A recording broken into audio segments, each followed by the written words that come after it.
Prof qualifie notre relation de passade.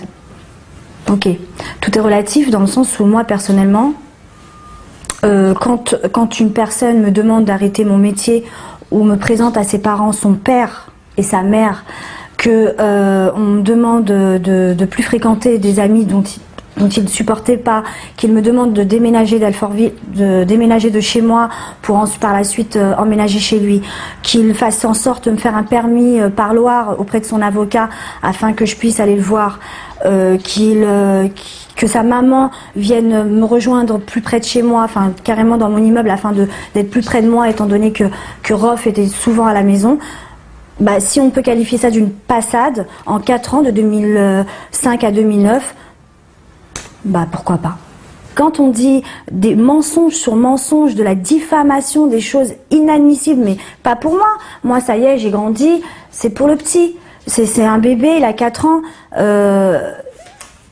Mettez-vous à sa place dans 5 ans, dans la cour de récréation. Maintenant, des preuves, on en a, bien sûr que j'en ai plein, je sais même pas par quoi commencer, tellement j'en ai plein. Quand un homme te dit, la première chose que tu vas faire pour moi, c'est de casser ta puce, merci, et ne la donne pas à tes copines les crasseuses, respecte-moi, écoute-moi, et t'iras bien, et tout se passera bien. Comme tu le souhaites avec moi, je ferai des efforts pour toi si ça en vaut la peine.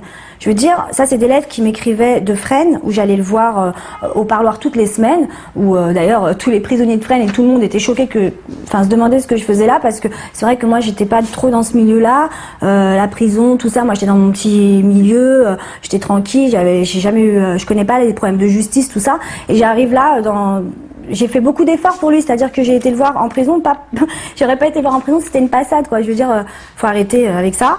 Surtout que bon, ensuite quand il parle de déménager sur ses lettres, qu'il fallait que je l'écoute, s'il voulait qu'on ait une belle vie, enfin, il y en a plein, quoi. Je sais même pas, ça me gêne carrément de dire ces lettres, mais je suis obligée de me justifier pour mon fils, pour mon bébé, pour ma chair.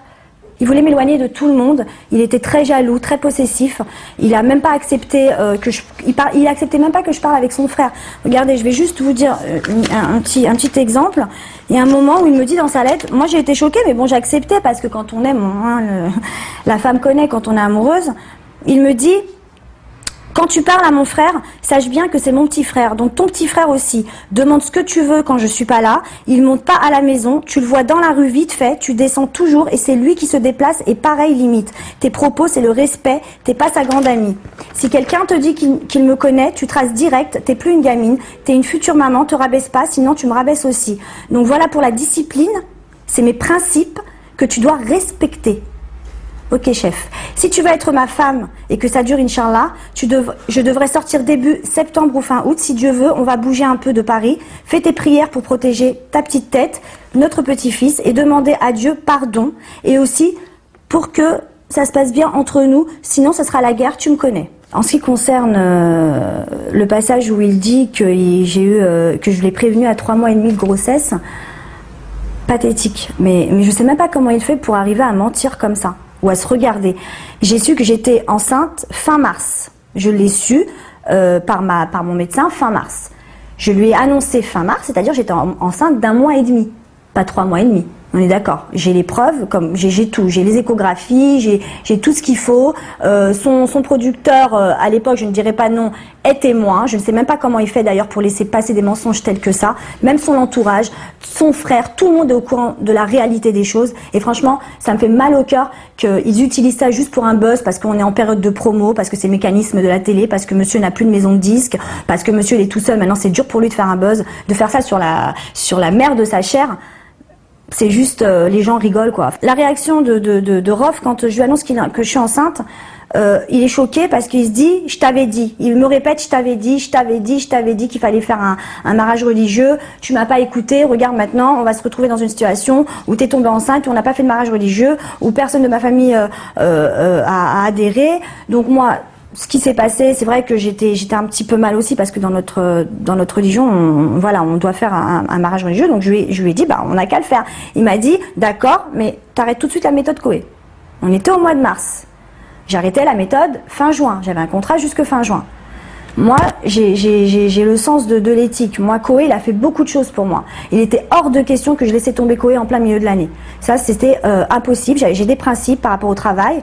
Je me disais que c'était pas possible. Donc, je lui ai expliqué, calmement, gentiment, que je devais continuer la méthode Koé parce que c'était des principes de travail, que c'était comme ça, que j'allais pas cracher dans la soupe. Ça faisait 4 ans que j'étais avec Koé, qu'il m'avait jamais rien fait de mal, qu'il a toujours été là pour moi et que je pouvais pas les laisser tomber en plein milieu de l'année. Donc, suite à ça, il a pété les plombs. Il m'a dit, hors de question que tu portes mon enfant sur un plateau télé. Puisque c'est comme ça, eh ben, on va se séparer. On va se séparer, tu avortes. Je lui ai dit, j'avorte pas. Il m'a dit, tu avortes si on se sépare. Je lui ai dit, j'avorterai pas. Parce que j'ai 30 ans, ça fait 4 ans qu'on est, 2 ans et demi qu'on est ensemble. Tu dis que tu m'aimes à longueur de journée. Bon, pour ça, j'ai des SMS, j'ai les textos, j'ai tout. Il n'y a pas de problème. J'ai le matériel qu'il faut pour le prouver. Parce que là, je vous dis ça comme ça. Je vous dis pas des paroles en l'air. C'est des paroles avec des gens qui seront témoins sur l'honneur. Des SMS, des lettres qu'il m'a laissées dans ma boîte aux lettres en me disant, je vais te cramer ta vie. Tu ne pourras plus jamais rien faire. Tu n'auras pas de mec. Personne ne voudra de toi dans le showbiz. Je vais te brûler ta vie. Tu ne pourras plus jamais rien faire. Ce mot est au commissariat. Parce qu'effectivement, ça a été très loin. On parle de procès maintenant. Donc, à partir de ce moment-là, il est parti 1 mois à la campagne. Et il m'a rappelé de temps en temps, je voulais plus lui parler et tout. Et il s'avère qu'1 mois et demi après, il est revenu, 1 mois après, il est revenu de la maison de campagne. Il est venu me voir. Il m'a dit, écoute, il a vu que j'avais un gros ventre, quoi. En fait, j'étais bien enceinte. J'étais à 3 mois maintenant quand il est revenu de la maison de campagne. Et il m'a dit, à partir de maintenant, t'arrêtes tout de suite la méthode. C'est fini. T'as voulu le garder, on va le garder. Je suis d'accord, c'est vrai qu'on s'aime. On était ensemble depuis longtemps. Je t'avais dit d'arrêter la méthode depuis longtemps. Tu m'as pas écouté, mais là, cette fois, tu arrêtes. Stop, c'est même pas la peine. Donc, je lui ai dit OK. Là, j'ai arrêté, bah oui, parce que j'avais été au bout de mes projets. En ce qui concerne la pension alimentaire que je n'accepterai qu'en cash. D'accord. Donc, moi, je vais juste vous montrer un petit papier qui va, bon, il est un petit peu maintenant, parce que bien évidemment, il y a ma réponse dessus.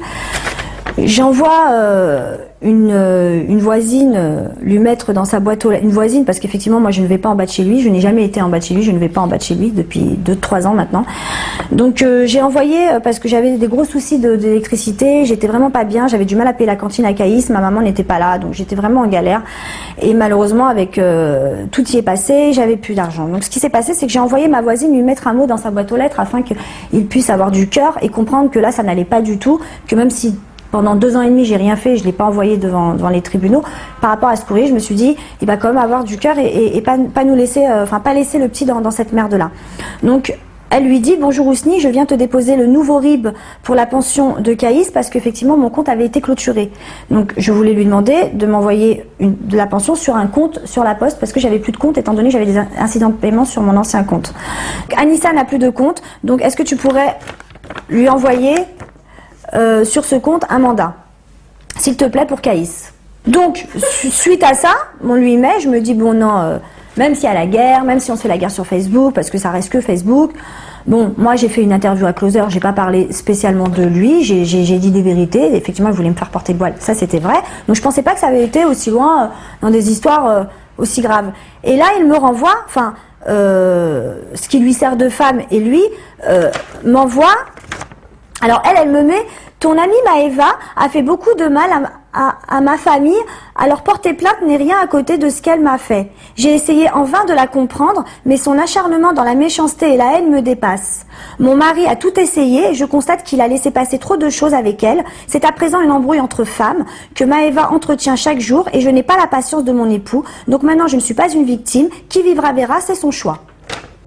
Donc lui il met derrière, il entoure pension, versée, et il met jamais de la vie, oublie, je t'ai dit, crève. Ensuite, il met Nyang, je sais pas pourquoi, je sais pas c'est qui. Il met Foulek, Vitry, Padré du rap game, Cassos for life. Il entoure Caïs, beau gosse. Et là, il met une croix sur mon prénom et il met ferme ta gueule, t'auras rien. Anissa, Erof, Doug, mariage, mytho. Enfin bon, voilà, que des petites choses comme ça, de gaminerie. Bon, ils se sont éclatés tous les deux. Bon, c'est pas grave. Mais juste pour prouver pourquoi je voudrais du cash. Je lui parle bien de RIB. Ça fait 3 ans, je le supplie.